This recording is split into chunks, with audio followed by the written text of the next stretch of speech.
2023, 3 p.m. special meeting to order at 3:07 p.m. Next, we will consider Resolution 2023-02. Is there a motion? No, this is for the district. I'll nominate Bob Horner. David Horner? For David Horner, oh, sorry, David. David Horner for the position, interim position of District 4 representative. Oh, second. We have a motion and a second. I will just briefly say that I want everyone to know we did meet for a long period of time in executive session after the initial interviews last week.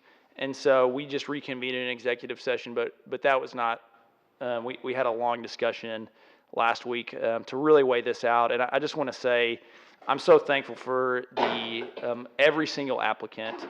This was an incredibly difficult and hard decision for us because of the incredible competency and heart of all of those applicants who applied. I do want to, this is going to be a really short period of time. This is a 7 meeting tenure. The May election is fast upon us. And so given that this is a very short period of time, I personally think that Mr. Horner's extensive financial background is going to be helpful for the financial audit that we're about to undergo, as well as the process of laying foundations for next year's budget. I also think Mr. Horner's involvement in charitable and civic efforts in our community will give Wacoans confidence. I had the privilege of serving as the District 4 representative for 5 years, and I look forward to working with Mr. Horner for these next 7 meetings or these next couple of months until the May election to also work really diligently to serve District 4. And I will always make myself available to any District 4 constituent with any need that they might have and continue to hold myself as closely or well aware of the needs and opportunities in that district. Again, I can't thank all the applicants enough. This is such a miserably hard decision for us to make because we have so many good people in this community that applied, and I'm so grateful for each of you for doing that. So we have a motion and a second, and I will now ask for a vote. Bearfield, Yes. Rodriguez, Yes. Borderoot, Yes. Holmes, Meek. Yes, that motion carries. And with no further business, we will adjourn the special meeting at 3:09 p.m. And we'll now call to order the meeting of the Waco City Council on January 17th, 2023. This meeting to order at 3:10 p.m. We will open with a moment of silence. As many of you know, Assistant City Manager Ryan Holt lost a child tragically and unexpectedly last week. I would ask our whole community to continue to pray for the Holt family today. And with that, please join me for a moment of silence.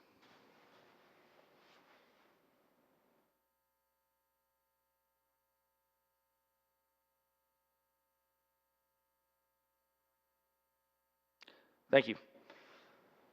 We provide an opportunity for the public to address the City Council on any agenda item or during the hearing of visitors portion of the agenda. On items other than public hearings, speakers will be allotted 1 3-minute presentation regardless of the number of agenda items the speaker wishes to address. If you're here to speak and have not filled out a registration card, please see the City Secretary staff at the registration table outside of the auditorium to provide registration information so that staff can contact you if necessary. If you have handouts, please let us know at the beginning of your presentation, and the staff will distribute those to council. If you're unable to approach the podium due to physical limitations, a microphone is available to be brought to you. Is there anyone present who would like to speak on a work session item? Seeing no one is registered, we will now recess the regular session and convene to work session with a report from our city manager. Thanks, Mayor and Council, and good afternoon. Brief report today, a little more brief than normal. No changes to the agenda, nor do we have any recognition of employees today. Do have two public hearings on your agenda today. Public hearing 963 is to receive comments on our CAPER. And the second will be covered, or no, that's an old set of notes. Where's Ashley? Yeah. I think I have my old notes. Let's move on from that. Let's talk resolutions, council.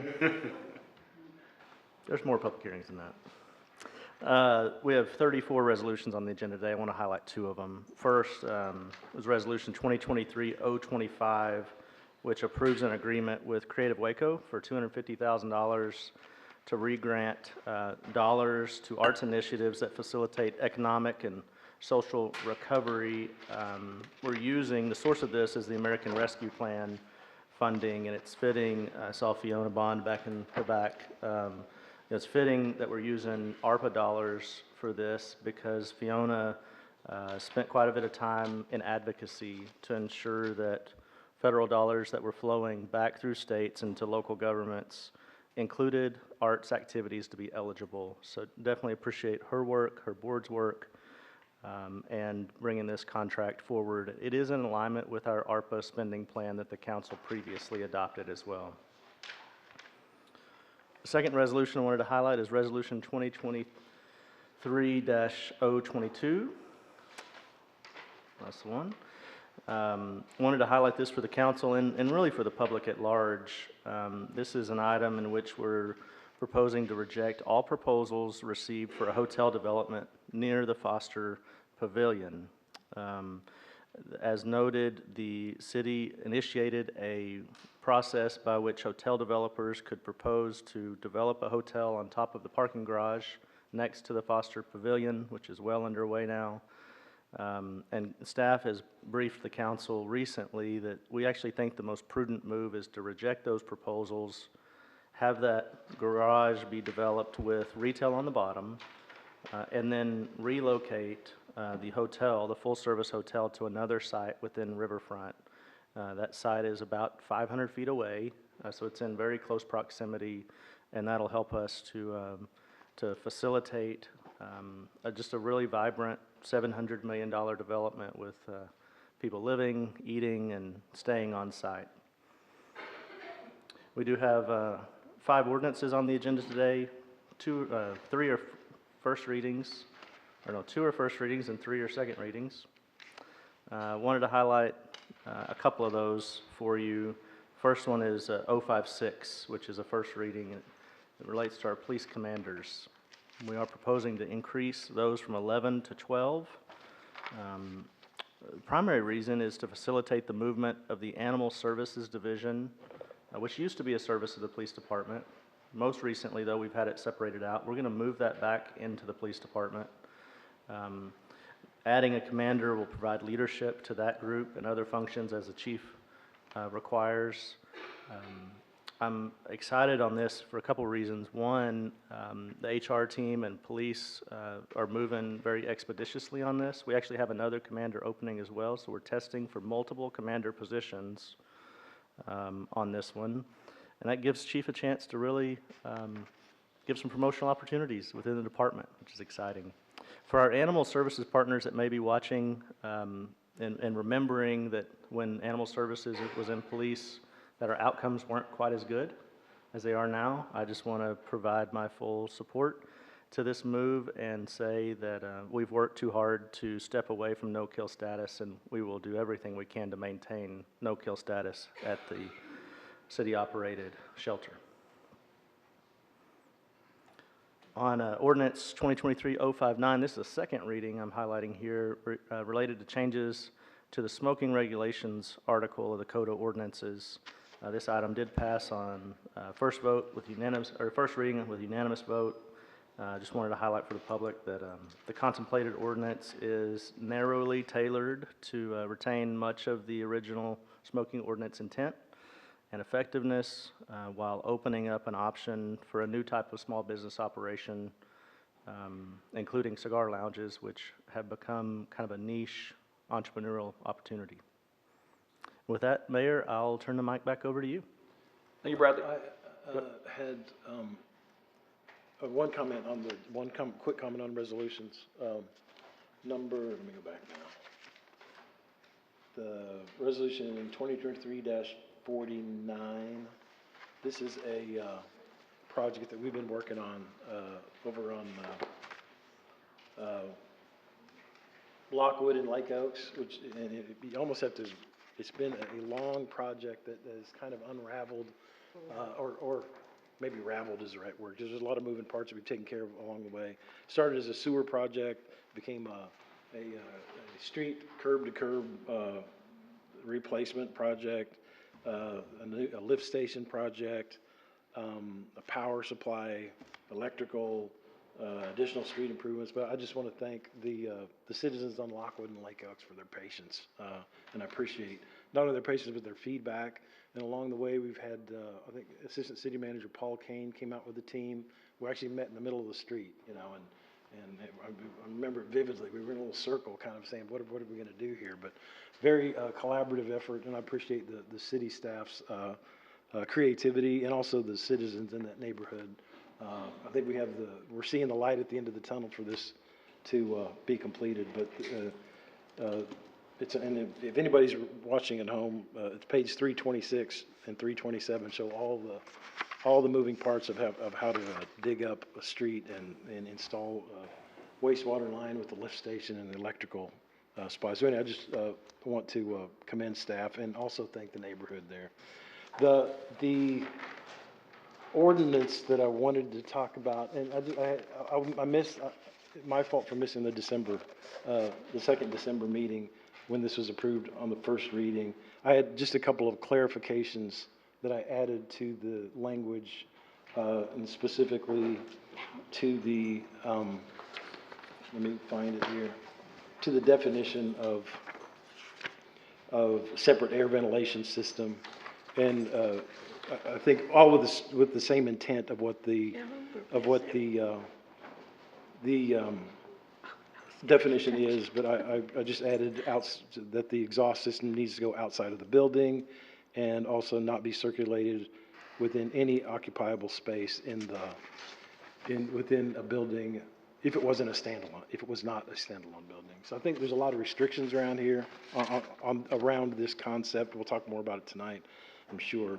But I got a little more comfortable with the concept when we added in those clarifications. And there are other circumstances which make this thing supportable. And Mayor and Council, in front of y'all, we have placed the very top draft that's in front of y'all has the revisions suggested by Councilmember Holmes highlighted. So it showed, the red line is the red line that's in your packet. And then the highlighted portion of that very top copy shows the changes that have been suggested by Councilmember Holmes. And then the second copy is just the red line that if y'all so chose to accept Councilmember Holmes' changes, it's the red line that would be enacted in the code, said a different way. So I hope that's self-explanatory, but if not, I'm happy to further explain. That's all I had. City Manager Ford. Any questions? Good. All right. Councilmember Holmes, any other questions on the agenda for me? No.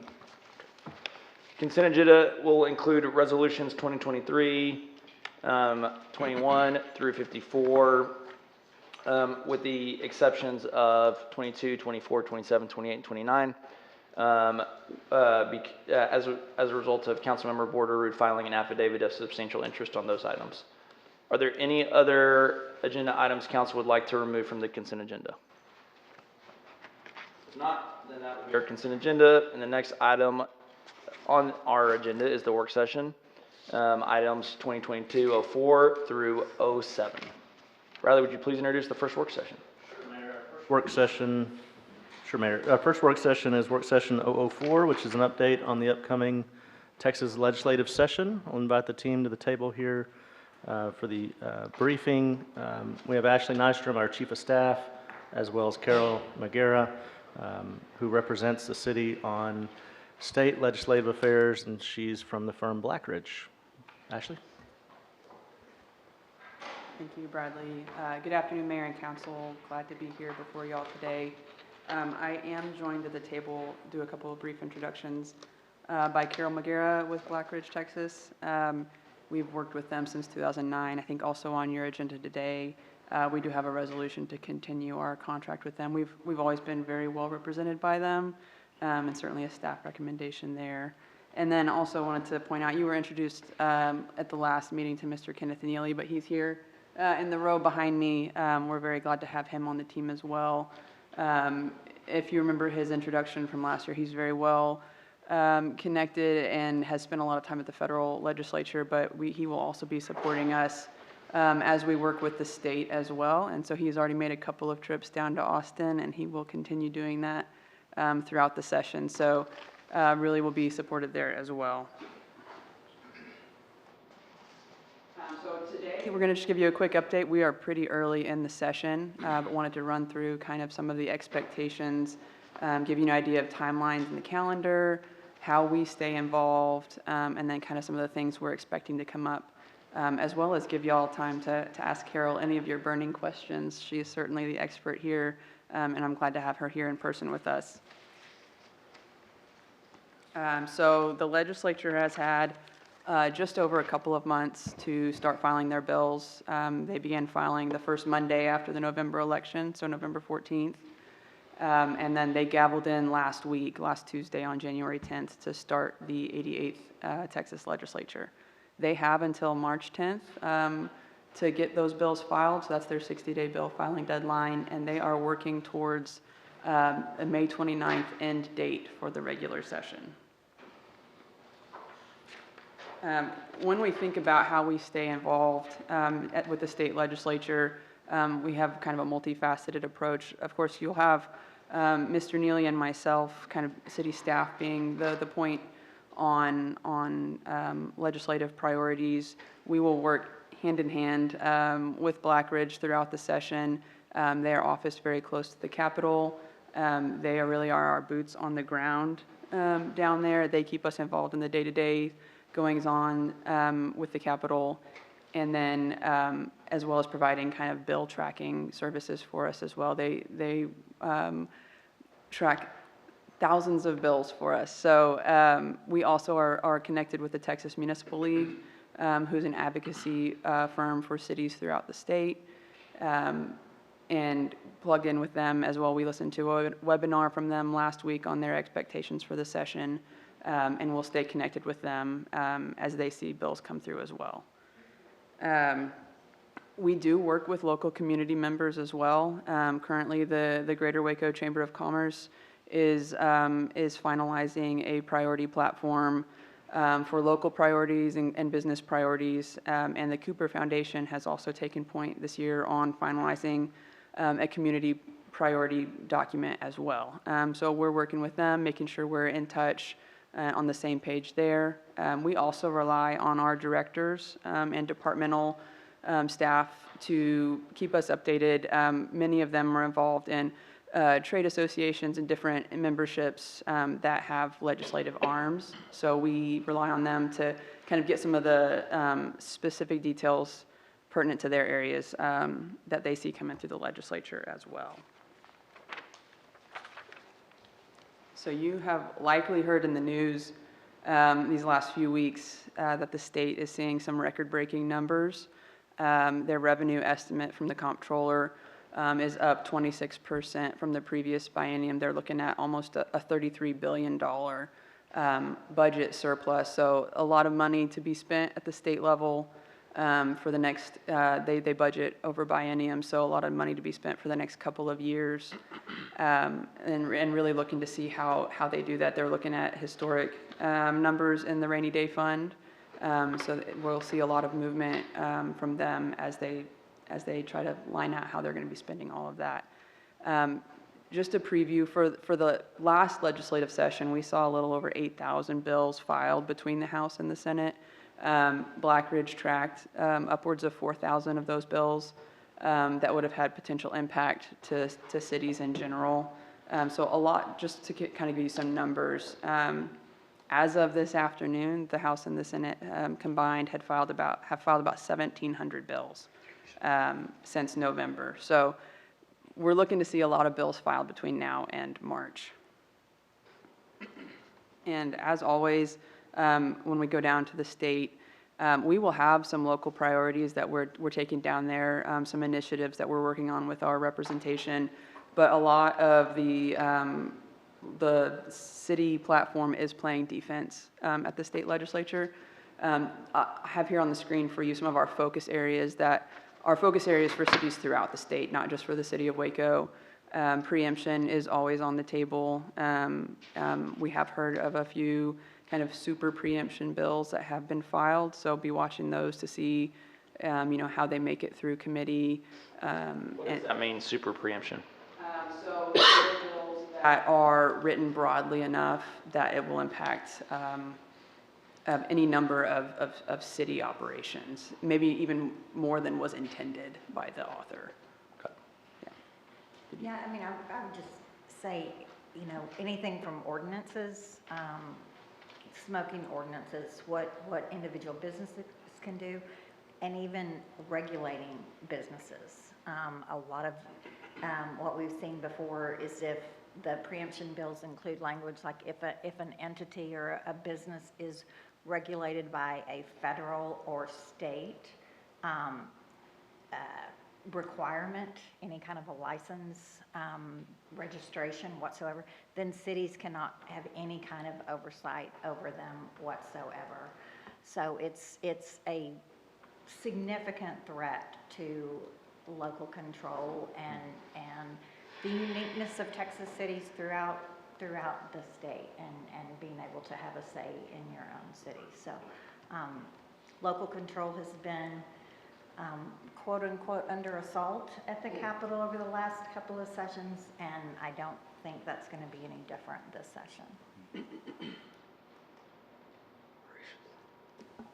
And just to continue off of that, a lot of the topics up here are broad categories. Just because we are so early in the session, committees haven't even been filled yet. So any bill that's been filed, it's kind of just a wait and see to see how it goes. Revenue caps, property tax, sales tax, and other revenues, we're expecting to see more movement there. The property tax relief is a big initiative for both the governor and the lieutenant governor. I am hearing some that appraisal caps may see more movement. And then also just looking into these other categories: land use and ETJ, elections and debt, open government, public safety, community and economic development, utilities, transportation. And then I specifically left advocacy and lobbying there for the end. Those are just all areas that we'll see some movement on. Advocacy and lobbying. So I do have Carol here at the table with me. That has been a priority for the last couple of sessions, where the state is trying to limit cities from being able to advocate at the Capitol. And I would just highlight that we work very closely with Carol, not to lobby against the taxpayer, certainly, but just to provide a voice for city operations and how city government works best for our residents. And then that is the end of mine. I'll turn it over to Carol to give just a little bit more of a kind of from Austin summary, if you will. And I will just say, Blackridge, we have, to tell you just a little bit about our firm, we have 5 lobbyists. Rusty Kelly is our owner, and I've been working with him for 21 years. Sarah Satchday is our chief operating officer. She's been with us for 18 years. And then we have 2 attorneys that 8 years and really, really new as the first day tomorrow. But we've worked with her for many years in other capacities. Then we have 5 other staffers that watch committee hearings for us. There's a lot going on at any given time, and it's impossible for one person or from somebody back at the city to be able to be keeping up with everything that's going on. I think our highest and best use is keeping y'all informed. The members of the legislature need to hear from y'all, and there will be times when I will be calling Ashley or Ken and saying, we really need some participation from the council members, whether that's calling members, sending an email, even occasionally if you have a desire to come to Austin, we would welcome you to hang out in our office. We'll walk over with the Capitol with you and help y'all navigate the terrain there, but it's important for them to hear from y'all, and it's incumbent upon us to let you know when those times. I know that we worked really hand in hand with the mayor at the end of the session on the 313 last session, and he was really helpful in getting community engagement and business leaders to be involved. That's really, really, really helpful. So the more we can hold hands with the community, the chamber and the Cooper Institute and individual business leaders, that's really, really helpful. 313s, that's the economic development tool that the state have. It sunsetted at the end of December. There was a huge number of applications that came in as to be expected. I think it's going to be very difficult to get a new economic development tool like that passed this session. Some suspect that because we had so many applications and there's so many projects on the books, you know, up as long as 40 years, that it may be difficult, and it may take a couple of sessions. Texas may have to experience some losses of some major businesses going to other states before it is determined that this is a tool that's really necessary. Broadband's going to be an issue this session on how that's going to be funded, how it's going to be implemented, who's going to get the funding, how that gets divided around. So we'll be watching that really, really carefully. Then there will be things like the electric grid and how that, and making sure that we have enough electricity to get on the grid, and that new power is getting built. There will be discussion of foreign entities being able to do business in and with Texas. That will be something of interest as well. And then there will be social issues, parental controls, LGBTQ issues that impact the cities and businesses' ability to hire and their employees. So all of those things will be things that we will be, and then there's always surprises as well. So we'll be anxiously awaiting with those. You know, the session is 140 days. It starts really slowly. The legislature can't take action on any bills for the first 60 days unless they're deemed an emergency by the governor. We do expect probably next week to get the list of the governor's emergency items, and then they'll go to work right away. So for the first 60 days, we're reading bills, and bills are being filed, but they're not having hearings. And then that leaves 80 days for it to be really cranking hard, fast and furious. So things are we will make sure that you have all of our contact information, including cell phones that you can call or text us at any time, because we recognize a fast communication is necessary, and we welcome that participation from y'all. Thank you, Carol. At this point, we'll open it up to y'all if you have any questions or comments for Carol or I. Just a quick question, Holmes over here. Appreciate the presentation and the highlights. I'm going back to the slide that talks about advocacy and involvement. Because I'm actually helping the Greater Waco Chamber with their infrastructure priorities in this session, and we're trying to cover transportation, water management, broadband, and energy, ERCOT stuff.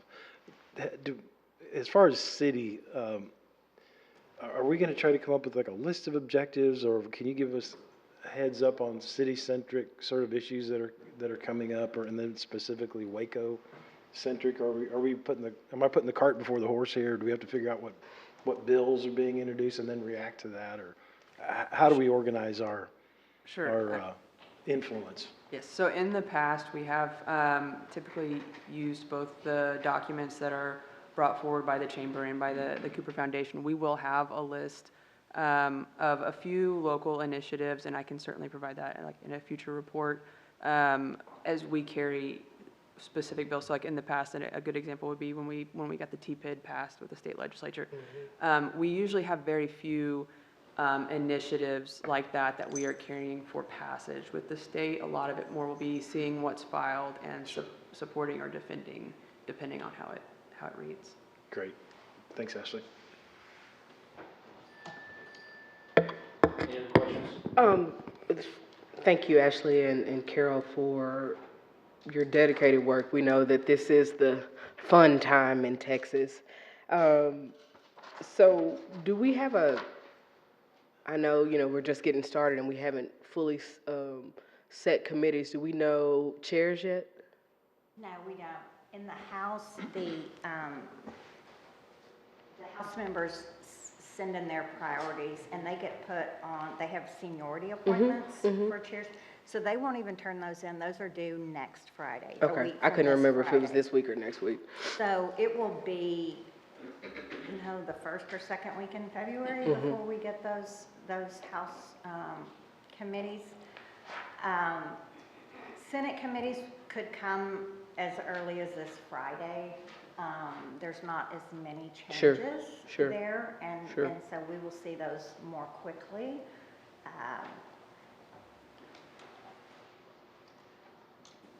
There is more work that's done within the House than or more opportunities, I guess, might be a better way to state it. And I worked in the Senate for 10 years, so I know, there's just a lot more that's done. They have a lot more staff, and I don't want to say behind the scenes, because it's certainly not being hidden and it's not out. But because of the number of The House members, numbers, there's sure. just more opportunities Sure. to participate with the House proceedings. So typically, most of the work gets done there. Awesome, and we just wanted to stay, just because of the participation that I have in organizations with my job, with the Texas Historical Commission, with, our connection to the Arts Alliance and, downtown associations. We know how important all this work is, and, that we have a voice that speaks on behalf of cities and communities. And you said something that in the issue with advocacy or lobbying, you said how it's impossible for one person to monitor these thousands and thousands of bills. So imagine if a community smaller than us that doesn't have that option. I mean, that's why Texas Municipal League exists and those kinds of other state organizations, because it would be impossible if they didn't have the advocates like you and like our staff members to go and speak on behalf. So I appreciate that kind of work that you do. We're here and ready to back up, speaking for our city. I know we have some pretty big things going on and some things that will need some legislative movement. So I know the mayor will say, and I will say for myself, that whatever it is that we need to do to keep Waco at the forefront and keep the momentum and the trajectory that we're on, I'm willing to do, and we're willing to do. Waco has a great story to tell, and so we love to highlight it. Yep, appreciate all your good work and your advocacy for our city down in Austin. I know as someone whose paycheck partially depends on a legislative apportionment through the Right. judiciary budget, I also am eager and attentive to find out what happens. And I know sometimes you're looking at opportunities and other times it's kind of a mitigation of harm in terms of what it might be for us. So appreciate all that good work and keeping us in the loop of what's going down over there. It's an honor. Carol and Ashley and Ken, thank you so much for your proactive work on this. It's really critical. The work of the city and the Texas State Legislature are so intertwined. And making sure that we have alignment with the will of the people here in Waco and have the ability and freedom to carry out their wishes well is so critical to us. I'm really thankful for the good partnerships that we have with Senator Birdwell and with Representative Anderson, who are really committed to staying in alignment with us and knowing that together Waco can be a model for how we can work together to achieve really good things in this state and how cities can demonstrate themselves to be really great institutions that represent the needs of the people. So I look forward to continuing to partner with you. As Councilmember Barefield mentioned, we stand at the ready to do all that we can. And look forward to continued conversations as we move forward to really continue to make Waco have a vibrant economy and a strong quality of life. So thanks for all that you do. It is an honor to represent y'all, and we appreciate it very much. Appreciate you. Carol.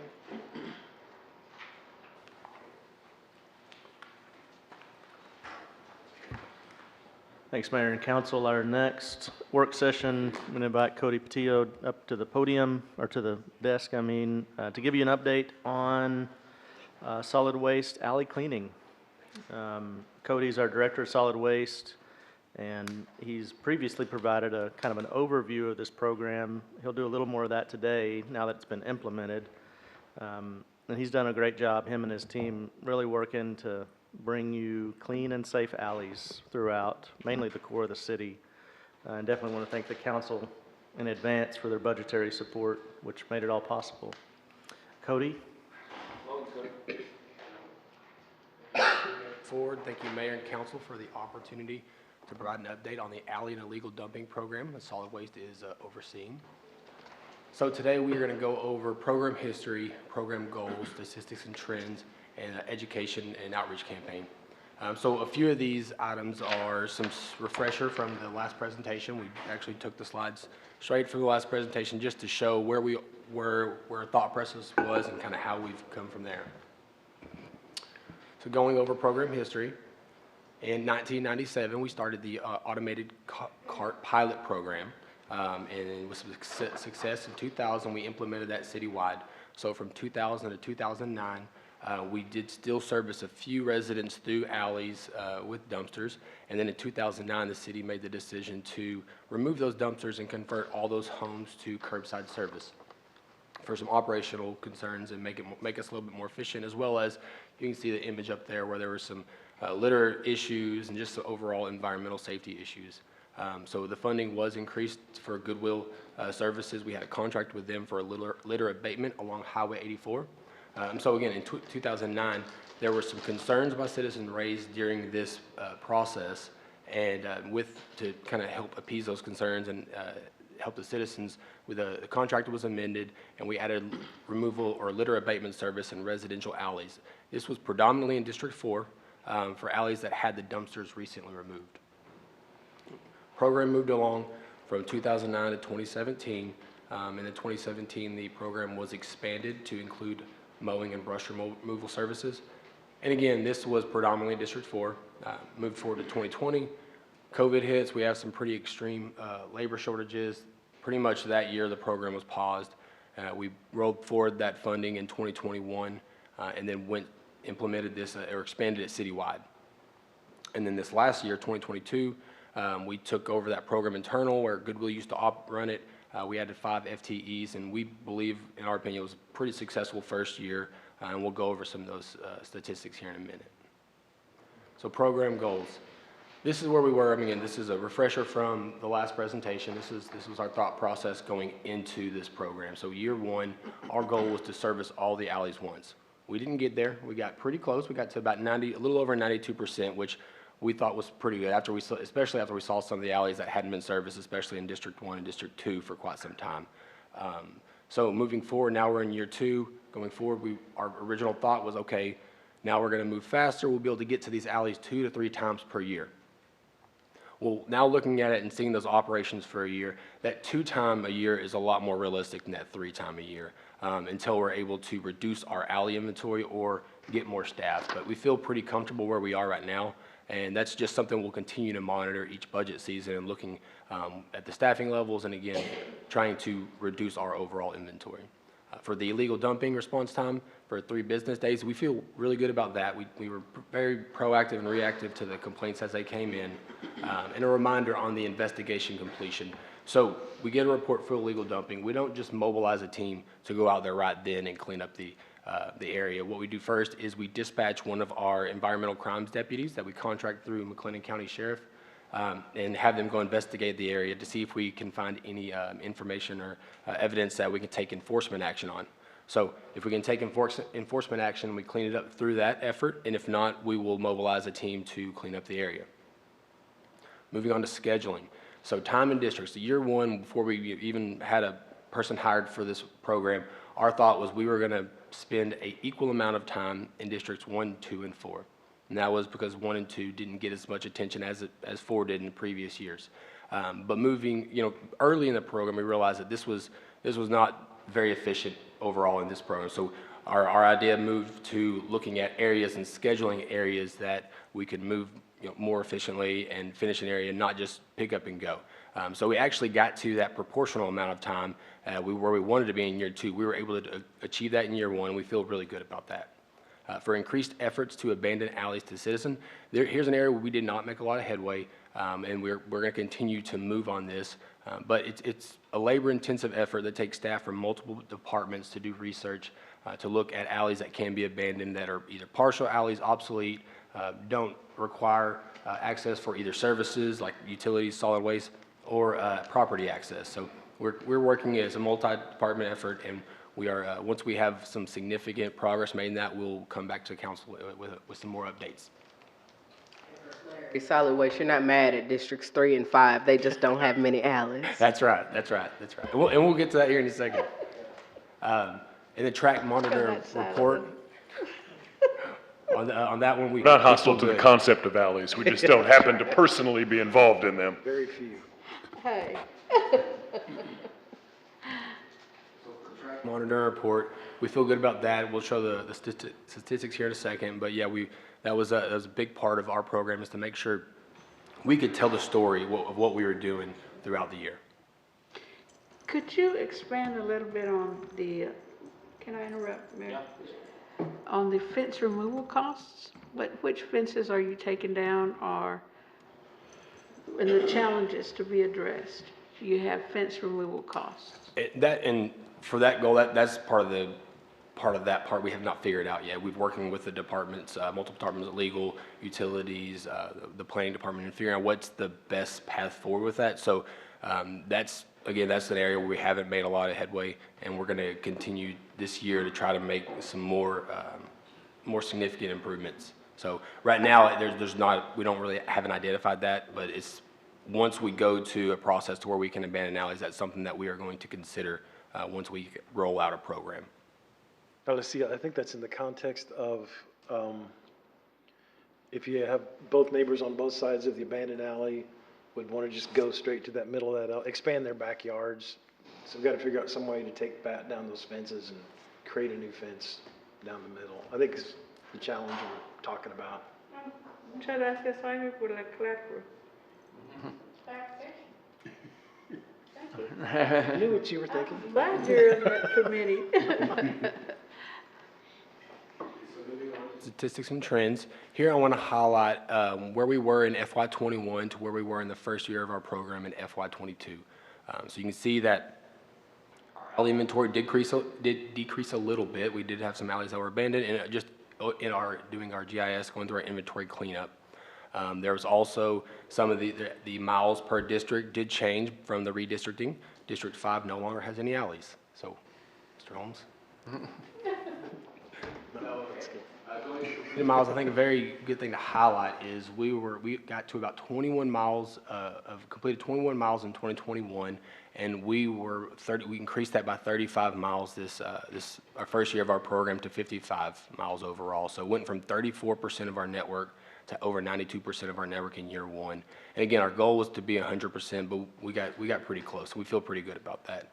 And another key thing to highlight here is the proportionality. You can see in 2021, we were just all over the place. We didn't spend really an equal amount of time per district or a proportional amount of time, and we got really close to that in the first year of our program. And to start off, that really wasn't the goal, but we were able to adjust and hit that goal as well. So some more detailed stats. This is per district, per quarter of alleys completed, and you can see the overall tonnages that were addressed each quarter. An early lesson in our program was in quarter 1, we realized that we were not doing a very good job of keeping our data or storing our data, so we adjusted pretty quickly to make sure that we could get that information and capture it throughout the year to help tell our story. And here's here's a map of the alleys in our inventory. So green is completed, blue is not completed. Here before and after pictures. 15th and James. This is an alley where we could not see from one end to the other, and then our alley crew did a really good job on this. This was early in our program, and it kind of set the standard of how we were going to go moving forward. And here's a generic picture of an illegal dump site. You can see there's not a lot of identifiable information in there, but we'll still go pick through it and see if we can find something. But sometimes they're bigger, sometimes they're smaller. To support our environmental crime deputies. Again, we have an interlocal agreement with McLennan County Sheriff. We contract 4 deputies with different areas of focus. One focuses at the landfill, one's focused downtown, and then 2 are kind of citywide, supporting code enforcement, animal control, and solid waste. You can see our number of cases did go up. Our number of cases cleaned by violators is pretty flat. Number of tires collected is lower, and we think that's a big effort with our tire day, our household hazardous waste day. We have low-cost options for disposal of tires, so it really promotes disposing in the correct manner. And then we do have an increased pounds of litter, and population is increasing as well. But we are doing a really good job of communicating to our citizens and residents that to reach out to us through email, our apps to report illegal dumping, and we're getting a lot more of those reports, especially through our MyWaco app, and we're just getting a ton of illegal dumping reports, and that's good. And then going to neighborhood association meetings and getting with those groups and letting them know that for us to be helpful, we need to have that communication come in so we can be reactive to these sites. Looking at funding, we did come in under budget for the first year of our program. We also learned some pretty valuable lessons, and we need to make sure we fund for everything that's needed within the program. So we actually deferred, so in our truck order, the second to last line on that, we're budgeting for 2 vehicles. Well, we deferred the cost of one and worked with Fleet to utilize, so we purchased 1 truck and then worked with Fleet to utilize a soon-to-be retired vehicle so we could use those other funds to help with our operating costs and then address some of the lack of budgeting on our part during the budget process for this FY23. And as we move forward, working with Mr. Sarpy and his group, figuring out how we're going to fund this project or this program moving forward right now, it's more of a rate-based, and we're looking at where we can go with maybe a tax basis with solid waste only utilizing for operations 8 of the 60 miles, where if some or all of it is funded through a different mechanism, trying to figure out what is the best way to move forward during this upcoming budget season. In education, again, that we believe we thought we were pretty successful this year, especially if you see with the increased pounds collected of illegal dumping. Working with our communications and marketing team, going to neighborhood associations and presenting, answering questions, visiting with those groups, and then really pushing our apps, MyWaco app and our Curbside app to get that communication, get that reporting from the citizens so we can be reactive and clean up those sites. So with that, I will open it up to any questions or discussion, and a reminder, January 21st is District 5 cleanup. Awesome. Questions or comments? Homeboy here, I'll start out. Cody, fantastic presentation. I like it, very well organized and a lot of good information in here, good data, budget.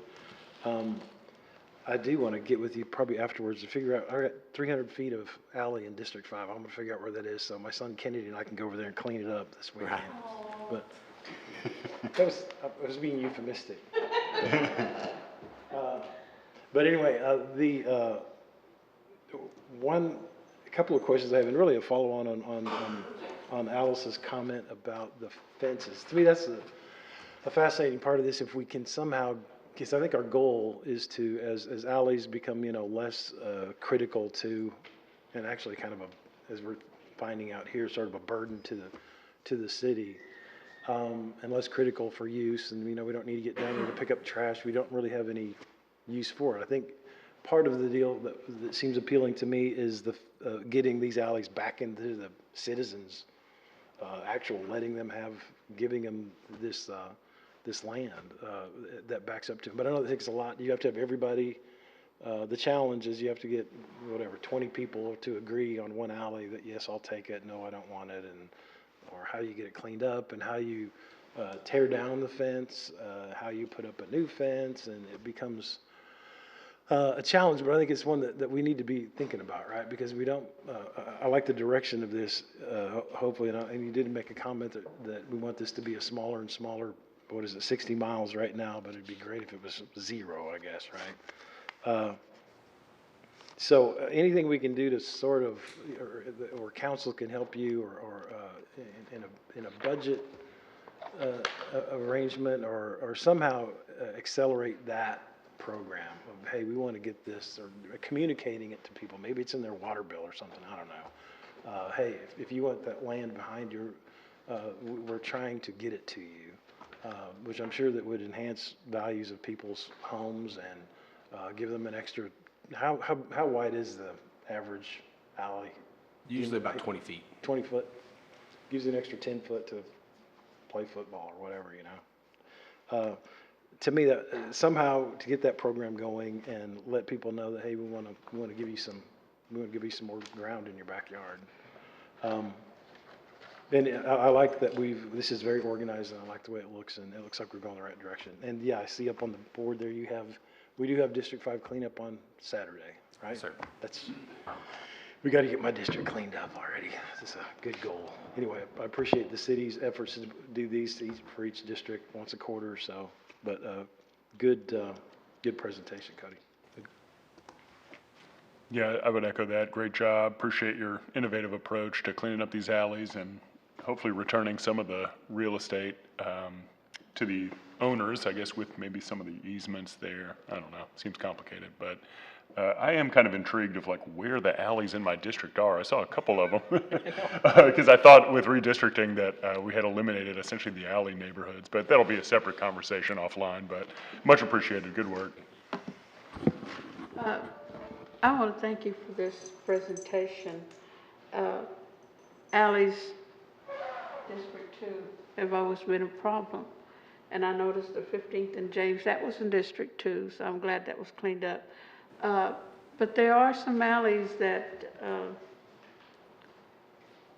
I have gone down through, and guys, I go out a lot to look through my district, so that's why I'm in alleys. There's a lot of holes and potholes, and now when we're in the alleys and removing illegal dumping or whatever we're trying to clean up, do we fix the alleys? Do we report it back into the street department and say, hey guys, you need to come out here and smooth out this alley? Is that how it works? And also my other comment is, don't laugh, Jim, you don't have any alleys. I know, I'm trying to figure out where my 250-foot alleys are. Just envisioning you in an alley. I am, I really am.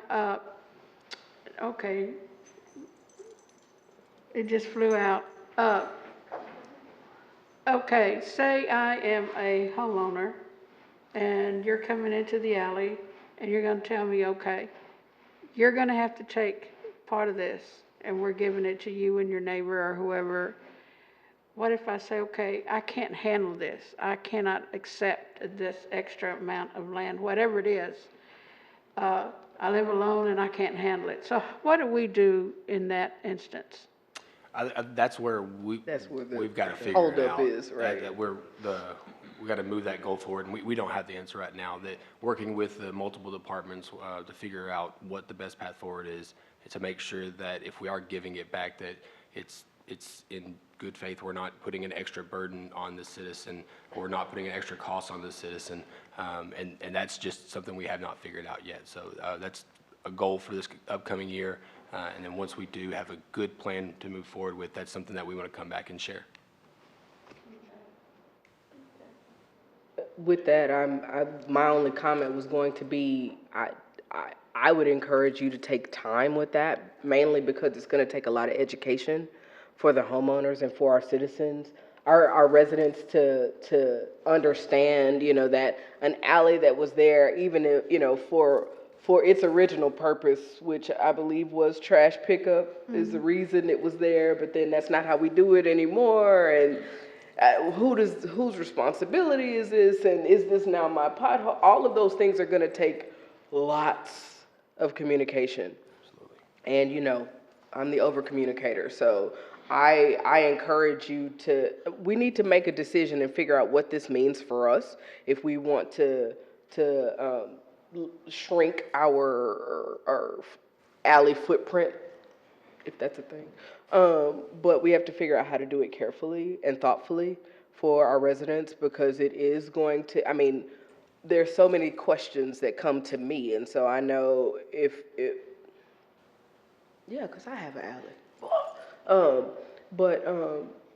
If it's my question, it'll be everybody's question. So, if there are ways when as this process it moves forward, instead, once your thoughts are formulated, keep us involved, because if it's something that we can offer or help or vet with residents, we would be willing to do that, I think, yes. Well, not you, Jim, but. I'm willing to help any way I can. But yeah, so I mean, we can walk this thing through, because I know it's going to take a lot, and I don't want to make a rushed wrong decision. Absolutely. Cody, this is really good work. We're really, really thankful for the initiative of you and your department to keep these alleyways clean. Looking at those before and after pictures and seeing the tons of debris collected is really meaningful. And I think that, being able to report back to citizens who are really concerned about these issues that result in, safety issues that oftentimes result in significant problems for the people that live in these communities, I think is such a win for us to be able to take this information to them and see the proactive work we're doing. So I really appreciate your time, and look forward to continuing to see this good work be done. Thank you again. Thank you again for your.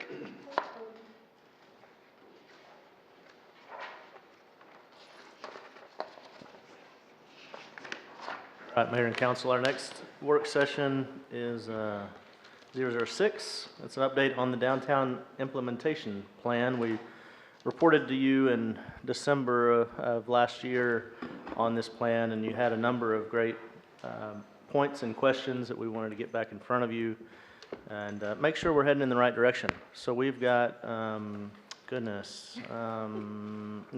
I know her name this time. If y'all remember last time, I forgot her name. It's Laura Wagstaff, our long-range planning manager, who's going to be making this presentation. Laura? Good afternoon, Mayor and Council. Thank you for this opportunity to present to you a follow-up to the December 6th work session. We had Mark Bowers here from Kimley Horn, and he provided an update on where we're at with the draft downtown implementation plan. So this first slide does show the bullet points of the areas that were highlighted during that meeting as far as providing some more additional information. They include providing ballpark cost estimates of the priorities, clarify the plan implementation, how that will be moving forward, discussion on the lost Hispanic architecture, applying area identity for these pocket areas, as well as how the use of these streetscape elements will come into play within those areas, clarifying the prioritization matrix and the order of priorities, and then there was discussion on the underground priorities or power lines. So I will go through each of these items individually. So the first item for clarification was to provide some ballpark cost estimates for the priorities that were provided within the report. We did receive a spreadsheet from Public Works. It is included in your packet for your report that shows the total estimated cost for these projects, including the cost of the total cost does include alternative transportation costs, street drainage, traffic, as well as streetscape and water utilities, and then burying electrical. And I'll go into the burying of electrical in a little bit later in more detail. We recommend that this document remains separate from the report just because the implementation of this plan will take many years and construction costs change dramatically over time. So this was provided just more as an informational handout at this time. I did provide the total cost breakdown, and you can see here, obviously 7th Street project would be the lowest cost. up to the Franklin Avenue being the highest cost project. And then this is the map that's taken out of the downtown plan that shows those priorities. Again, as Mark Bowers presented to you, all projects are priorities. It's just a matter of where they ranked based on the public input and other factors such as that. The next topic was plan implementation. This is how will it be implemented, when will it be implemented, how much will it cost, and who is responsible for implementing it. So the consultants went back and working with them, they did add a new chapter to the plan called Measuring Success. It provides an action matrix within the plan that outlines the action steps for each project as it moves forward. Conceptual costs, so although we're not including the costs of the individual projects in there, they did provide a symbolization with dollar signs. So the $1 sign would be a cost of up to $50,000, and then a $4 sign amount would be a cost of over $1 million. So it breaks it down so that whoever's reviewing that report gets a feel for, oh, this is a low-hanging fruit. Let's take on this project because it's easier to do. Time frame ranges is actually also included in there. It outlines short-term projects, which would be those projects that take less than 2 years. Mid-range projects, which would be the 3 to 5 year range. Long range, which would be over the 5 year range. And then, of course, there's also those ongoing projects that will become incorporated into the city's efforts through operations and maintenance as well.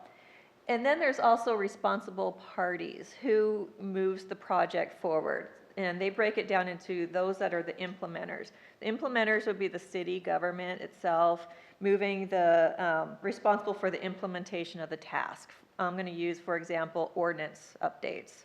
City would move that forward. Stakeholders would be those property owners or, whoever's doing a larger project within the downtown would then be the stakeholders. They would be those that are directly impacted by that project. So it breaks it down into that a little bit further. Okay, Lost Hispanic Architecture, just more for comments to add to the discussion that took place in December. The steering committee felt that adding Lost Hispanic Architecture was very important to have in the vision statement. It was actually quite a discussion that they had during the steering committee meetings. They felt like the Hispanic cultural and architectural elements did disappear over time, some of which was due to the 1953 tornado that came through Waco, some of it due to actually urban renewal efforts that took place within the city as well. And over time, those elements disappeared, and they felt it was very important to keep this in the vision statement. The plan actually addresses, on page 23 of the plan, to accentuate character through specific area branding, which would include signage, wayfinding, banners, also through public art or other aspirational design. So through that language in the plan, we can look at through projects in neighborhood pocket areas. Can we incorporate distinctness to a certain area, including the architecture, Hispanic architecture as well as culture? And I think this one had the most discussion as far as area identity for specific areas and how will the streetscape elements within the plan be used to move these forward, and then as well as moving city projects forward. So the plan, as I just mentioned, does encourage specific area branding for individual sub-areas. Even though they're not formally adopted as sub-areas, you could drive around downtown Waco and know that here's the silo area, here's the city hall area. There's different areas within downtown, and they may take on individual character within those areas. So the plan itself, the streetscape elements that are outlined in the plan are there to show the preferred manufacturers and dimensions of each specific element, and they're intended to be used as a palette for moving forward city projects. So as the city plans a capital improvement project, for example, they can go to this palette of specific elements and put them into the project itself. However, a context-sensitive approach should be used when deciding larger development projects, like individual properties that are developing a larger project, maybe taking up a block or something like that. They may need their own individual identity. So the plan recommends having a context-sensitive approach when doing that. But at a minimum, they should still be visually similar and within the same family of look. I like to use as an example the silos. They presented a bench to the city, and it fit within the family that the plan is showing. So we were able to look at the plan and say, yes, this is a fit within the plan and move it forward.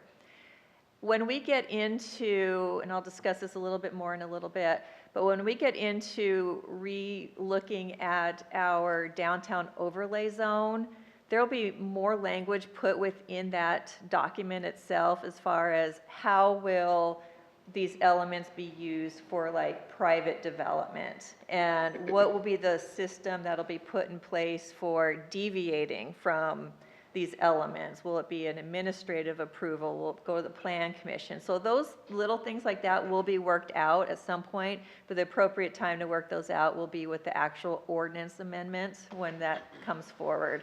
This is a planning document, it's not a regulatory document at this time, so it's hard to get all those addressed at this time. It's just more a vision at this place. Oh, let me go back that slide there. It is also important to note that the use of these streetscape elements, it's also important for different departments to work together when coordinating these elements. For example, the department that maintains and provides maintenance on the benches will need to be involved as far as selecting the benches and the lighting and the such. So we have to maintain that communication as we move forward as well. Okay, then there was discussion on the prioritization matrix as far as the priorities, and as I mentioned already, they did state that all the projects are priorities. It's just a matter of when can we move these projects forward. It may be budgeting constraints, it may be tied to a private development, so it might be a good time to move a project forward at a different time. So a statement is provided with the prioritization matrix on page 53 of the plan that states priorities could change based on available funding or adjacent catalyst developments or other location-specific opportunities. So that language is included in the plan to provide some flexibility on when we move these projects forward. And then the underground power lines. As I mentioned already, the cost of burying the power lines was included in the cost chart that you do have before you. The plan recommendation does note, as I also mentioned, that updating ordinances will be a key project moving forward, and it'll probably begin right after this plan is adopted. We'll start looking at our downtown overlay ordinance and what we can do in that ordinance to bring it into conformance with this plan, as well as continue the discussion that I believe started in 2019 with updating that downtown overlay ordinance. So at that time, there'll be a lot more discussion as far as burying power lines, private development versus public development, when will it be required, the cost burden, and any funding sources that might be available. I mean, the ordinance won't get into who's going to fund a project or anything like that, but it'll discuss some private versus public. And then steps forward. So, where'd it go? It's okay, like I just say it. So steps forward. The Plan Commission public hearing is scheduled for Tuesday, January 24th. So any other feedback that we receive today, we'll have them update the plan. The plan that you have the link for was actually updated again. They provided a couple minor corrections to it. So we'll be presenting that to the Plan Commission on January 24th with the intent of having the public hearing and resolution at the City Council meeting on February 7th. And then, as I mentioned, updating the downtown overlay ordinance, that's going to kick that off. And we're going to start looking at that ordinance and getting some momentum on that. And then, as far as projects go, once this plan is in place, CIP, project recommendation, and then budget consideration, they can use this plan as a reference to move some of these projects forward in the future. So, any other questions or feedback? I'd love to hear it. Thank you, Laura. Any feedback or questions? Just so for clarity, the correction in the recommendation for Hispanic architecture, that really can mean like almost anything.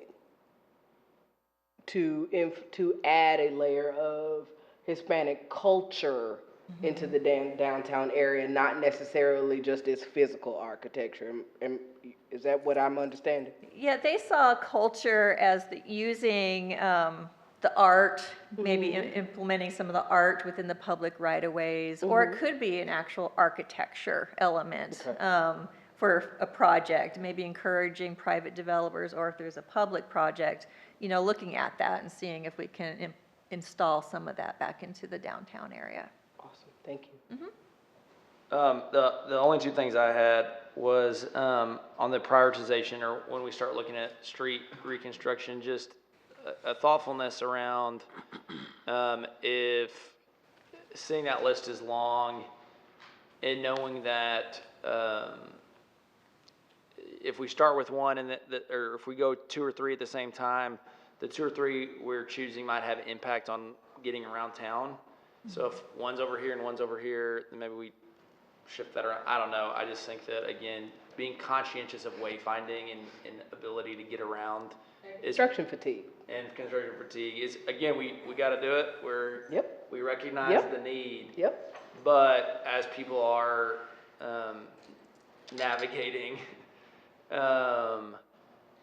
being mindful of getting around is probably should be an element considered in how we stack up where to start on some of those street projects, I think. Absolutely. My take. And then the last one is, I don't know exactly how the palette will be determined for the, I love that, by the way, just to say, like, I really, really, really appreciate the idea of having these kind of areas or little districts within downtown and putting words in a palette to make sure that public and private partners are working together to really create a sense of place. So thanks for doing that. I think that for me, just making sure we get that right and doing that really excellently is going to be important. And kind of like Councilmember Bearfield mentioned earlier on another item, I want to go slow to get that right. I want to, move quick, but also make sure we do it well, And so intentionality and thoughtfulness around that, I think, is going to be just really critical. But I really celebrate that being created and developed, and look forward to, I think that you mentioned it, is that's a part of the overlay. That's going to be a big win, I think, for this community really having an identifiable sense of place and that culture that comes from that. So really appreciate that effort. Yeah, and there will be a lot of discussion with the overlay. It's not going to be anything that's going to be done in a closet and presented. We're going to have to be out there and getting a lot of input from the public, and as well as organizations that are involved downtown, and getting their feedback on that. And I'm the biggest proponent of moving forward on an updated overlay, so really appreciate us having that on the action items. Really thank you to staff again. We got a lot of stuff happening at the city right now, and know that there's a lot going on, but as the downtown really does begin to develop, making sure that we have this clean and safe and beautiful space is going to be important, and this will be a tool that we'll be able to use to get there. So really, really deeply appreciate this. Great. Just one more comment to add. When we talk construction fatigue, if you can remember the word chart that he showed, construction was the main. What did they think when they said downtown was construction? And we'll make sure that that is addressed when moving forward. Thanks so much. Thank Appreciate you. it. Thanks. trying to remember what downtown looked like before the tornado. All right, council, we've got one more work session. That's Clint Hispanic Peters, our Director of Development architecture down Services, going to give us an overview of the planning public hearing items. We got time? We definitely have time for you today. Thank you, Mayor, City Council. We do have 9 public hearings this evening. The first one is dealing with our subdivision plat. This is a preliminary plat of the Lake Waco Business Park Addition. This is a new subdivision in our ETJ across Lake Waco on Highway 6. It's a 15-lot subdivision designed to be a new industrial park out there. The lots range from about 2 acres to about 4 acres in size, with a road that will connect from Highway 6 frontage road through the site to Old Spiegelville Road. You can see the road configuration is a little bit different looking there, but it is because of the limited access points to the 2 streets, so that's how they configured the road. This subdivision is served by Aqua Texas. They're dual certified to serve in our ETJ for this area, so it will not be city utilities. And the Plan Commission did recommend approval of this plat, preliminary plat. And they're not seeking annexation, right? That's correct. They're a little, you can see our city limits is that blue line there, so they're not contiguous to our city limits or requesting any city services. Yep. Our next public hearing is a special permit for a contractor shop in C3 commercial zoning. This is at 3216 North 19th Street, which is in the North Waco Neighborhood Association. This is right where 18th Street comes back together at 19th Street. Commercial corridor. It's all C3 zoning there. Contractor shops do require special permits just because of the nature of the business. This specific contractor shop is for a construction and remodeling company called My Do It Right. Here's the site plan. It's an existing building they're wanting to renovate for the shop. Here's a picture of it, and it's actually adjacent to another contractor shop on one side and then a bar on the other side.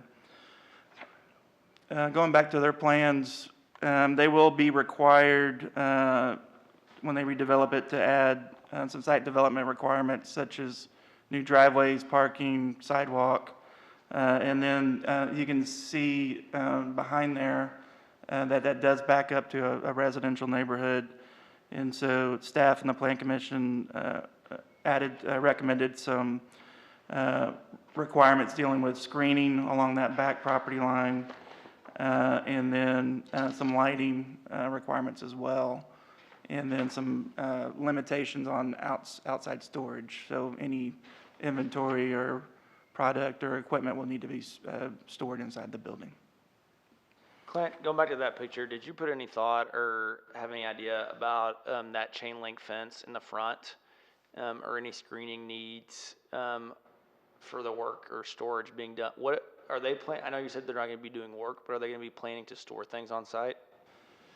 And so that is one of the requirements, is that all the screening be inside the building. I mean, all the storage be inside the building. Okay. Did you put any thought to having a new fence put up in the front as a part of the as a condition, instead of just that chain link with barbed wire on top in the front?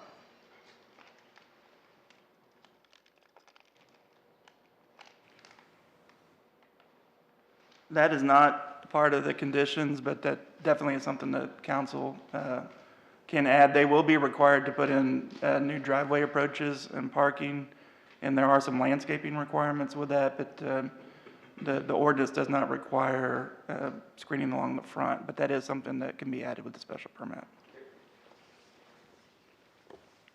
What is that behind the for sale sign? What is that? Container. The what? Container. Container? Is that, that's not a residential container, right? That's a commercial? So It's a there's a commercial. commercial next door? Yeah, I believe that's hard to tell. I believe that's behind the air conditioning shop.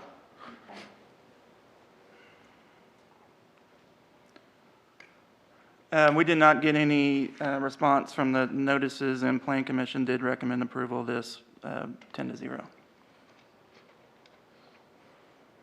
Our next special permit request is for a new Encore substation, electrical substation at 1200 East Webster Avenue in the Northeast Riverside Neighborhood Association. This is in the area of the brick facility that Baylor has there, and then several industrial sites, including the H&B packing and CMC recycling facilities. This is land that's currently owned by the Waco Industrial Foundation that's being sold to Encore to provide needed electrical service for the growing demand in the area, as well as it's a strategic location due to existing transmission lines that Encore has. This area is zoned industrial. A lot of it's M3. When Waco Industrial Foundation purchased this property originally, then rezoned it to M1, which is has a little bit more quality control over it, and so that's why the substation requires a special permit. So here's the proposed plan. They would have an entry off there, and then the substation at the rear of the site. They are proposing a screening wall, and we do have requirements in there that it be of masonry. Originally, they had 6-foot fence in there. We have required it to be 8, so they're making that change. And then we do have landscaping requirements as well on the outside of the fence. These are some examples of some other stations they have. One in Frisco, and I don't know where Blag is. If anybody knows, I'm happy to know where that is. But some other stations they have around the state be similar to. We did get a request from them. The Encore representatives aren't able to be here tonight, so they have requested to continue this case till our next council meeting in February. Continuance? Yes, ma'am. And then here's some pictures of the site. Looking from East Webster, this is the H&B packing site, and then looking back towards the brick. So it would be right in that area. Have they said if and I'll surely wait till the next meeting to ask them, if their fencing would be comparable to what is around them? So like if you go back to the slide you showed about H&B's, that one, except higher? Yeah, Or would it be, no, because they're required to have masonry. Yeah, so the H&B's is wood. It's the same, it would be the same height. I believe those are 8-foot fences, but the Encore fence would be masonry, more of a wall. As long as it's not just what we currently have at MLK, I'm good. Yeah, it will not be that.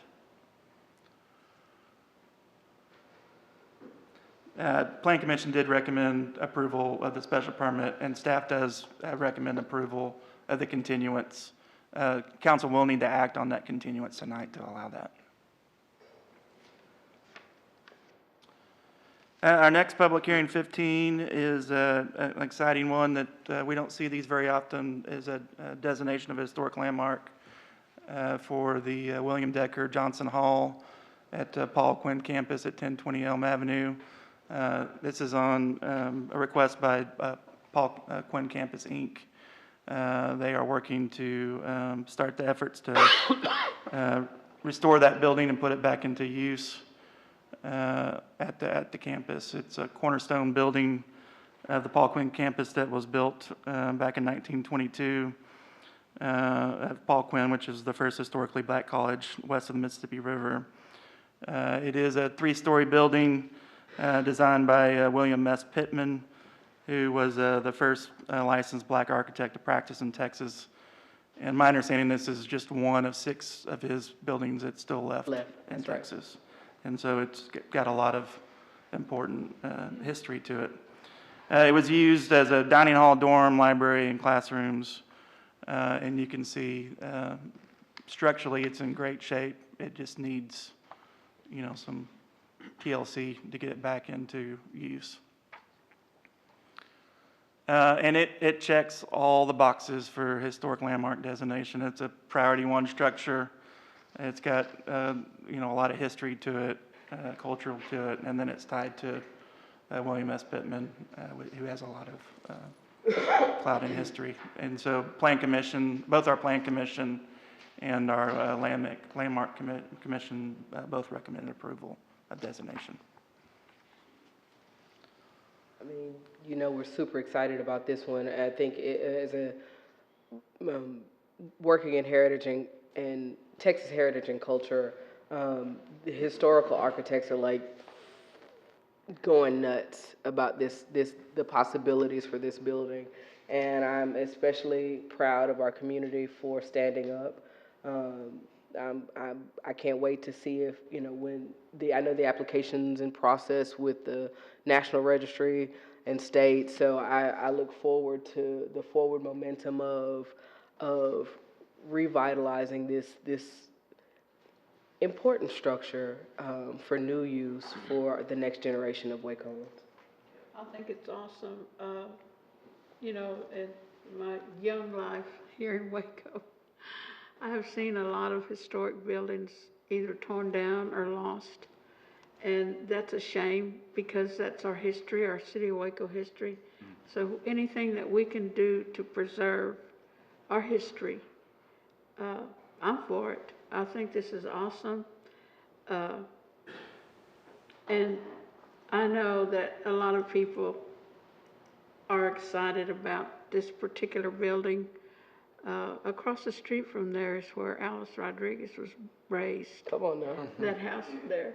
Come on But now. anyway, my daddy saw it moved over there when Urban Renewal took our home.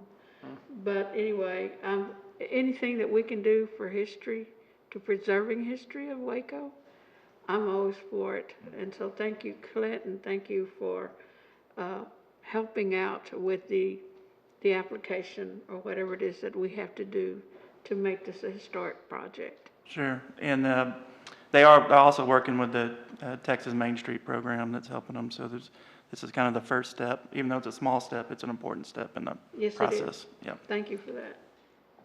I'll just echo what Councilmember Bearfield and Councilmember Rodriguez have mentioned about William Decker Johnson Hall.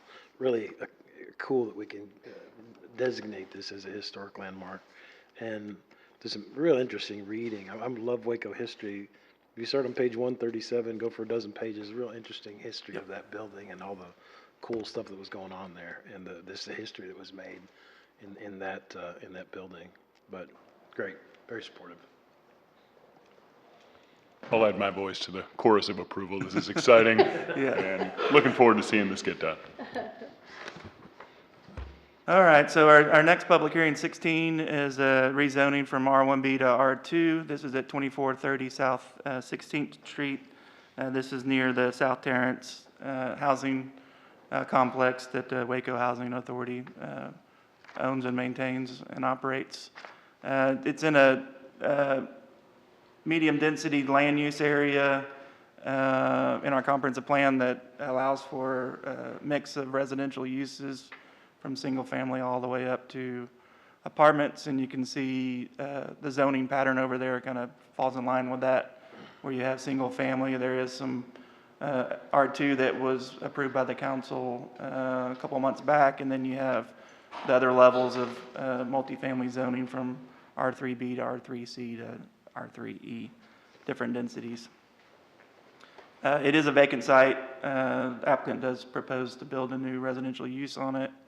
You can see the area in which it's located.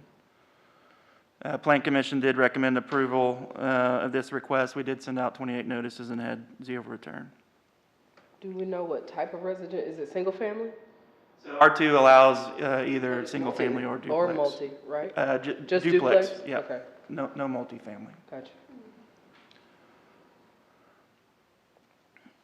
Our next rezoning request is for property located at 2810 and 2810 North 19th and 1910 Reuter Avenue. This is a zone change from C3 to C2. The difference between those two zoning districts, C3 is a general commercial district, so it doesn't allow any other uses, just commercial type uses, where the C2 is more of a mixed-use commercial that it does allow some residential uses as well. This is an existing building in North Waco that the applicant wants to renovate for mixed use that the C2 zoning allows that the current C3 zoning does not allow. You can see that the area does have C2 zoning along 18th Street. It's just along 19th where it's C3, so they're proposing that change to C2. Then here's the property. It's a vacant commercial building. This property is also going through our Building Standards Commission process to get renovated, so the zoning and the renovation go hand in hand together. No responses back on notices, and Plan Commission recommended approval of this one too. The next two zoning cases are right next to each other, so I was going to cover them together. It's two separate properties located at the corner at 9th and Webster. Both of them have buildings on them. So this is along Webster in between 9th and 10th in the area near the silos that's been transitioning from industrial uses to mixed commercial downtown uses. This is across the street from the Diversified and Ready Ice buildings, which are about to go under that same transition from industrial to commercial type uses. Clint, are there any residential homes occupied around that area? There are. I forgot to go by there this morning. I was going to do that and I forgot.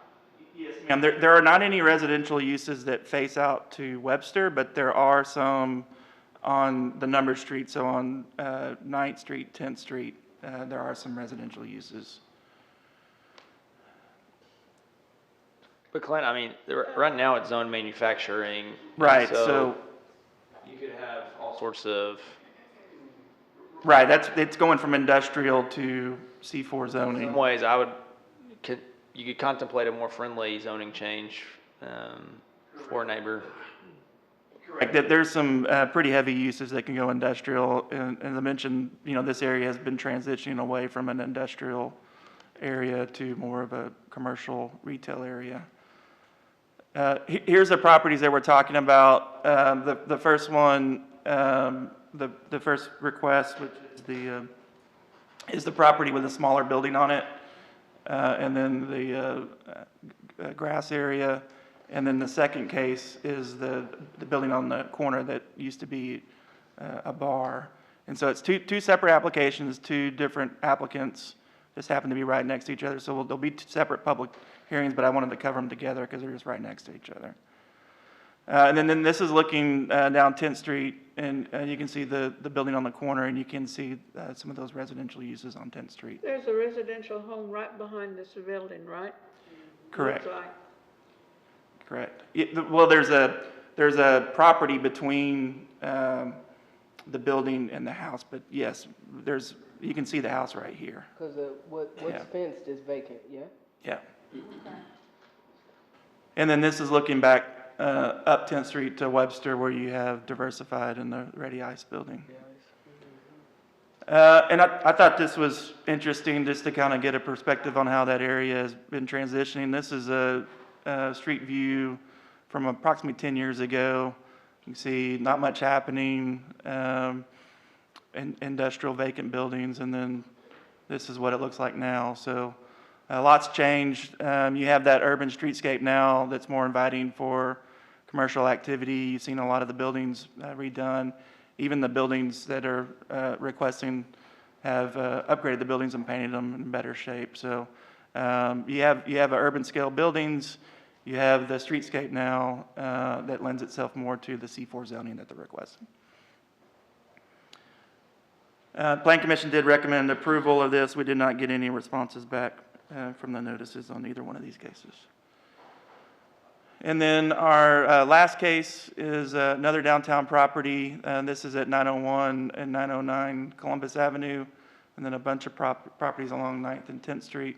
This is the half of the block that's across from the Waco High Lofts. Again, transitioning to that downtown zoning, you can see the urban core land use designation. Kind of hard to see, but the current zoning of this is C3, which is again is general commercial, and they're requesting C4 zoning, which is that brown zoning, which is our downtown zoning. And again, the area is transitioning to more downtown type urban uses. Here's the property. If you remember, I think we have the second reading today, but this is also has the alley abandonment that associated with it. And Plan Commission recommended approval of this one as well, and no opposition to it. That concludes my report. Clint, on that last one, I know that in watching the Plan Commission meeting, I think that the applicant had originally requested a continuance, and then they went ahead and approved it anyway. Was the applicant okay with that, or did we follow? Yes, he had requested continuance just because he was unable to be at the meeting, and Plan Commission was like, we feel comfortable enough moving this forward without him being here, so. And then the applicant was okay with that too, Yep. right? Okay. Yep. Thanks. All right, are there any requests for future agenda items? Not, we'll now recess the work session and reconvene regular session for executive session as read into the record by the city secretary at 4:42 p.m.